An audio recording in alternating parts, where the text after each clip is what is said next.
Board preparation वाले students जीव विज्ञान के ऑब्जेक्टिव क्वेश्चन 1 मार्क्स के क्वेश्चन मैथमेटिक्स की मैथ्स मिरेकल लेके आया है ना। तो आप सबको अगर आपको बोर्ड का पेपर देना है तो आपको ऑब्जेक्टिव फटाफट अंदाज में मैथ्स मिरेकल से फटाफट अंदाज में देख लो, क्योंकि इसमें टाइम टेकन बिल्कुल ही नहीं है। वैसे जगह यानी वैसे YouTube की सेक्शन में जाने से तो अच्छा है कि फटाफट अंदाज में 20 मार्क्स के जो क्वेश्चन आएंगे वो मैथ्स मिरेकल पिछले 10 इयर्स के क्वेश्चन बैंक से लेकर के आया है और उसमें सारे क्वेश्चंस को यहाँ पे हमने पुट अप करा है आपके लिए। तो आइए देखते हैं कि करके फटाफट अंदाज में पहला जो हमने लिया है साइंस के अंदर वो है जीव विज्ञान यानी बायोलॉजी की। इसमें जो क्वेश्चंस बन सकते हैं जो मैक्सिमम इंपोर्टेंट है हमने यहाँ पे रखा हुआ है, आइए देखते हैं।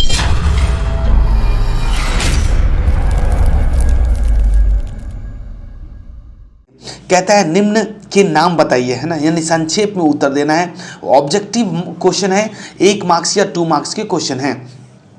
तो देखो, प्रकाश संश्लेषण के लिए कच्ची सामग्री क्या है? प्रकाश संश्लेषण के लिए कच्ची सामग्री तो क्या हो सकता है? सूर्य का प्रकाश, क्लोरोफिल, कार्बन डाइऑक्साइड और जल। ध्यान से देखेंगे प्रकाश संश्लेषण के लिए कौन कौन सी कच्ची सामग्री हैं, तो आप बता सकते हैं कि सूर्य का प्रकाश, क्लोरोफिल, इसके बाद आपका कार्बन डाइऑक्साइड और जल। इसके अलावा हम क्वेश्चन नंबर 2 देखते हैं कि पत्ती की सतह पर सूक्ष्म छिद्र होते हैं। पत्ती की सतह पर सूक्ष्म छिद्र क्या होते हैं, क्या कहलाते हैं? उसको हम बोलते हैं रंध्र। स्टूडेंट्स क्या बोलते हैं? पत्तियों की सतह पर जो सूक्ष्म छिद्र होते हैं उसको हम बोलते हैं रंध्र। अच्छा, तीसरा क्वेश्चन आता है मानव पाचन तंत्र से जुड़ी सबसे बड़ी ग्रंथि का नाम बताइए। फटाफट अंदाज में आपको देखना है मैथ्स मिरेकल पे, उसका नाम है यकृत। स्टूडेंट्स, मानव पाचन तंत्र की सबसे बड़ी ग्रंथि का नाम है यकृत। इसके अलावा हम देखेंगे क्षुद्रांश यानी कि जिसको हम बोलते हैं छोटी आंत, है ना। छोटी आंत में अवशोषण का क्षेत्रफल बढ़ा देने वाली संरचना का नाम क्या है? देखो, छोटी आंत में अवशोषण का क्षेत्रफल बढ़ा देने वाली संरचना का नाम क्या है? दीर्घ रोम। याद करेंगे इसको फटाफट अंदाज में, जैसे मैथ्स मिरेकल आपको बता रहा है। मानव पाचन तंत्र का वह स्थान जहां भोजन का पूर्ण पाचन हो जाता है क्या कहलाता है? क्षुद्रांश। स्टूडेंट्स का मैसेज आया था कि सर आप काफ़ी लेट से वीडियो अपलोड कर रहे हैं, हमारा पेपर बिल्कुल नज़दीक है और हम लगातार उसका बेनिफिट्स नहीं उठा पा रहे हैं। तो स्टूडेंट्स थोड़ा सा ध्यान से देखेंगे, आप खुद ही देखिए जिस हिसाब से और जिस इंटेंशन से मैथ्स मिरेकल आपके लिए वीडियो बना रहा है। क्योंकि देखो, पिछले 10 ईयर्स के जो क्वेश्चन हैं, पिछले 10 इयर्स के जो क्वेश्चन हैं, क्वेश्चन के जितने ऑब्जेक्टिव क्वेश्चन हैं और इस साल 2021 के अंदर जो पेपर में आने वाले क्वेश्चन हैं, सबका मिला करके सबको निचोड़ देने की कोशिश करा है मैथ्स मिरेकल, है ना। तो इसमें थोड़ा टाइम लग जाता है, थोड़ा मेहनत करने में, थोड़ा सा ढूंढने में, थोड़ा सर्च करने में और थोड़ा सा सबको कलेक्ट करके समराइज करके एक जगह प्लेस करने में टाइम लग जाता है, उसको अपनी राइटिंग में लिखने में टाइम लग जाता है। तो स्टूडेंट्स इसलिए थोड़ा सा लेट हो जाता है वीडियो। उम्मीद ये करूँगा मैं और आपको ये आश्वासन दे रहा हूँ, मैं आपको प्रॉमिस कर रहा हूं कि फटाफट अंदाज ही रेगुलर हम आपको कुछ न कुछ आपको जो भी बेस्ट हो पाएगा मैथ्स मिरेकल आपके लिए करता रहेगा। फिलहाल आप अपने दोस्तों को, अपने सहपाठियों तक, अपने मित्रों तक जरूर ये वीडियो पहुंचाइए, क्योंकि ऑब्जेक्टिव क्वेश्चन बायोलॉजी के लिए मैथ्स मिरेकल ने दिया है तो आप 110% मानो कि 95% जो ऑब्जेक्टिव क्वेश्चन होंगे यहीं से आने वाले हैं, यहीं में से आएंगे। आइए देखते हैं। तो हमने बताया था मानव रक्त में ऑक्सीजन का वहन करने वाला वर्णक कौन सा कहलाता है? यानी देखो, मानव रक्त में ऑक्सीजन का वहन करने वाला वर्णक कौन सा होता है? तो आप बोलेंगे सर हीमोग्लोबिन। मानव रक्त के अवयव कौन कौन से होते हैं? ये तो आपको पता ही है। लाल रक्त कणिकाएं, है ना, जिसको आप आरबीसी बोलते हैं, रेड ब्लड कॉर्पस। इसके अलावा है प्लाज्मा, जिसको जो तरल होता है, और उसके बाद श्वेत रक्त कणिकाएं, है ना, डब्ल्यूबीसी जिसको बोलते हैं, और लास्ट होता है जो प्लेटलेट्स होते हैं। तो ये 3 चीजें और एक हमारा प्लाज्मा, 4 ये चीजें जो होती है मानव रक्त में, ये मानव रक्त के अवयव हैं, यानी मानव रक्त के पार्ट्स हैं। तो अगर ये नहीं है तो मानव रक्त नहीं बन पाएगा, है ना। तो ये चीज हमें ध्यान रखना है। आइए क्वेश्चन नंबर नेक्स्ट देखते हैं। स्टूडेंट्स, हम बात करेंगे पौधे में जल का संवहन करने वाला ऊतक कौन सा है? तो ये तो आप सबको पता है कि उसमें होता है आपका जाइलम, है ना।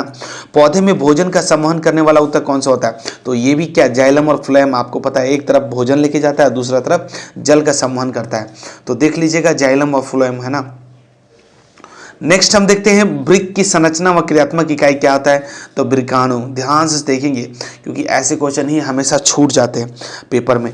मादा जनन तंत्र में निषेचन का स्थान क्या होता है, तो अंडवाहिका, है ना। तो इसमें स्टूडेंट्स यानी लड़के हमेशा गलत कर जाते हैं, हमेशा गलत करते हैं कि मादा जनन तंत्र में निषेचन कहाँ होता है, तो वो कुछ और लिख के आ जाते हैं, जैसा कि आप लोग समझ ही रहे हैं। तो यहाँ पे अंडवाहिका होता है जो करेक्ट आंसर है। अंड कोशिकाओं के निर्माण का स्थान क्या होता है, अंडाशय।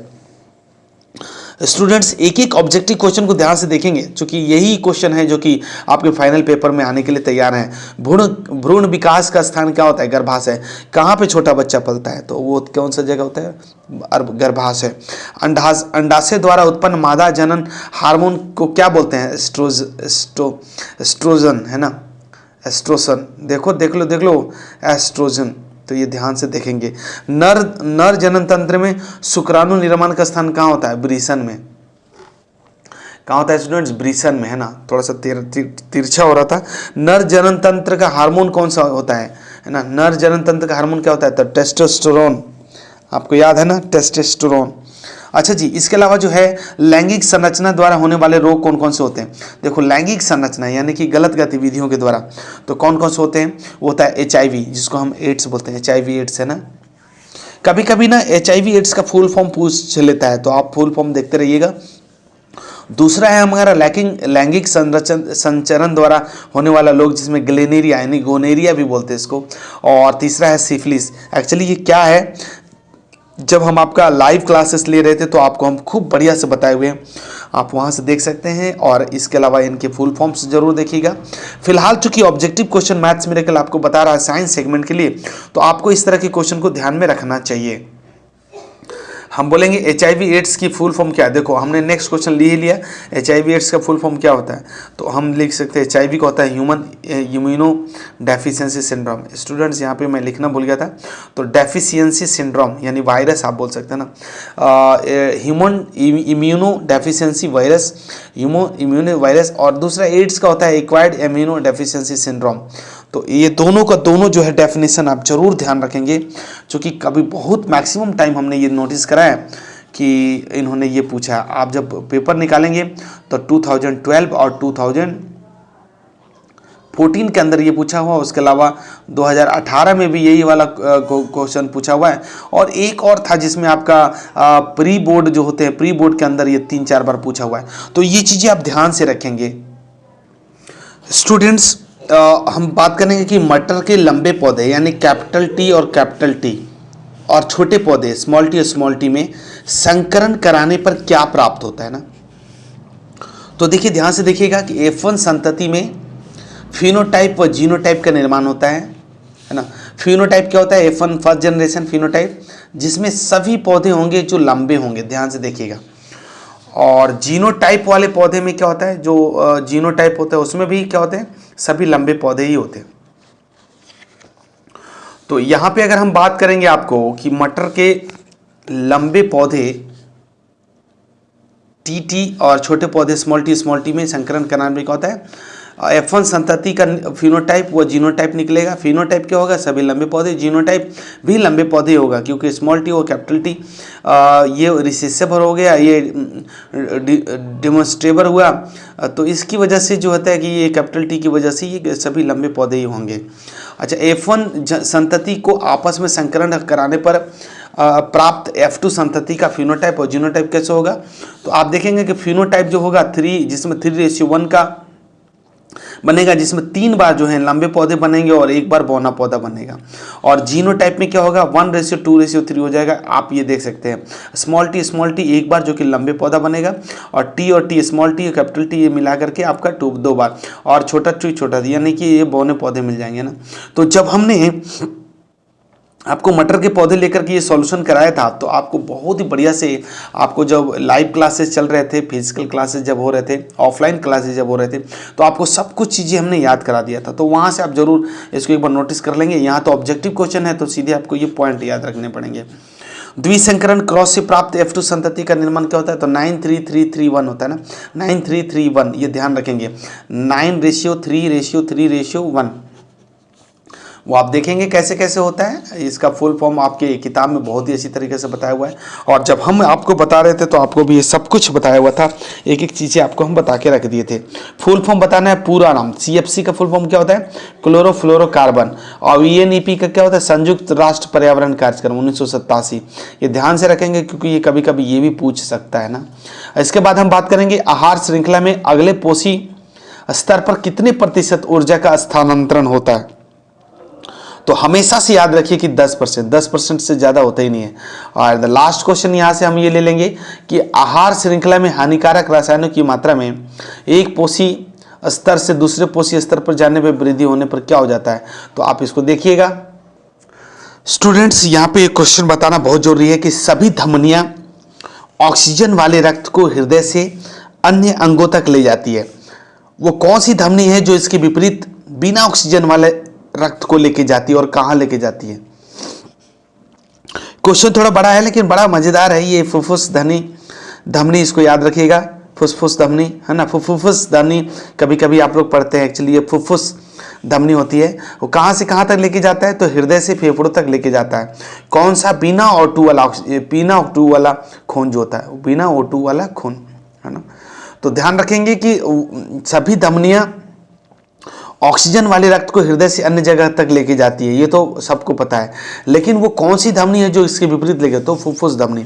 सभी शिराएं बिना O2 वाला रक्त विभिन्न अंगों से हृदय तक लेके जाती है, लेकिन वो कौन सी शिरा है जो इसका अपवाद है, जो इसके विपरीत काम करती है?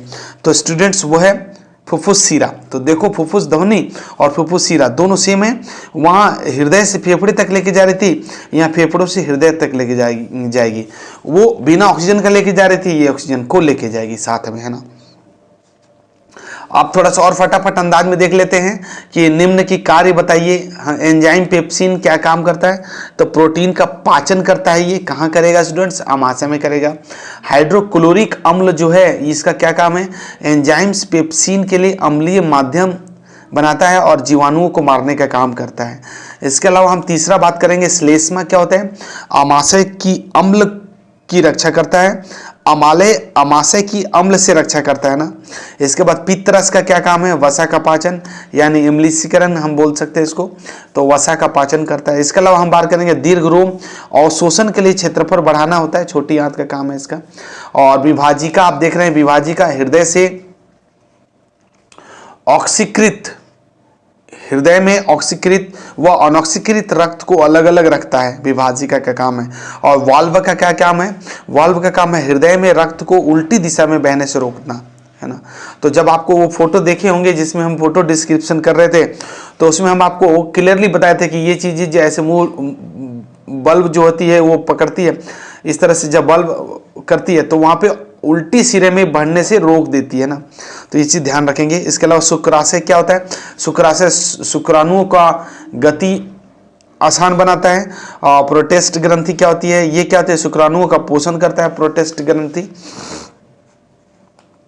इसके अलावा स्टूडेंट्स हम बात करेंगे ब्रिसन का काम क्या है? तो शुक्राणु बनाता है और टेस्टोस्टेरोन की हार्मोन को बनाता है ना, ये दोनों का काम करता है।